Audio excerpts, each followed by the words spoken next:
রাতে দুর্বৃত্তরা হামলা চালিয়ে নিয়ে গেছে ৫৯টি গরু, যার মধ্যে ৪৭টি গাভী ছিল এবং ১২টি বাছুর ছিল। গরু ভর্তি খামারটি এখন শূন্য অবস্থা, যা দেখে রীতিমতো চোখের জল ছাড়ছেন মাগুরা সদর উপজেলার শত্রুজিতপুর গ্রামের স্বপন ঠাকুরের পরিবার।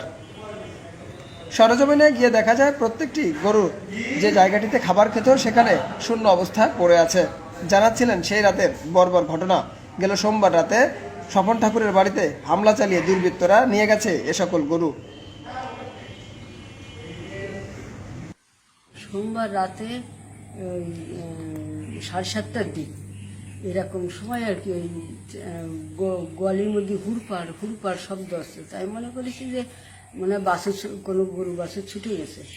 আমি ছুটে আমি সাথে সাথে দৌড়ে যাচ্ছে, আসার চোটেই ওরা আর কি আমার কপালে ইট মেরে দেয়।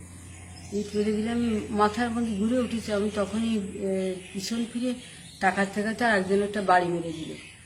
দেওয়ার পরে আমার ওখানে এই হাতের এইসব জায়গায় রক্ত জমে গেছে, দেখলে বুঝতে যাবে না, এইসব জায়গায় রক্ত জমে গেছে।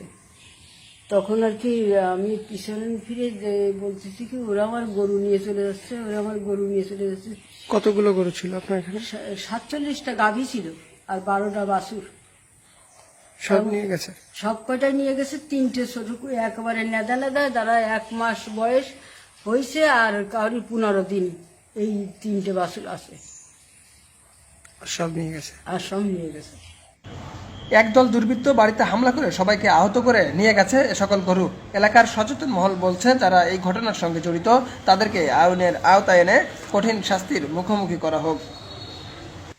ব্যাংক থেকে লোন নেওয়া ছিল, সর্বশেষ তাদের যে সম্বল সেটুকু তারা নিয়ে গেছে। দুর্বৃত্তরা হামলা করে তাদের বাড়ি থেকে এই 47টা গাভী এবং 12টা বাছুর কিন্তু তারা নিয়ে চলে গেছে, যার কারণে কিন্তু স্বপন ঠাকুরের এখন বেঁচে থাকার যে সহায় সম্বলটুকু সেটিও কিন্তু আর থাকলো না। এই জন্য তারা দাবি করেছিলেন প্রশাসনের কাছে যে যারা এই ঘটনার সঙ্গে জড়িত তদন্ত সাপেক্ষে তাদের বিরুদ্ধে ব্যবস্থা নেয় এবং খুব শীঘ্রই যেন তিনি তার সেই গরুগুলো ফেরত পান, সে বিষয়ে কিন্তু এলাকাবাসী সহ প্রশাসনের সহযোগিতা চেয়েছেন তিনি।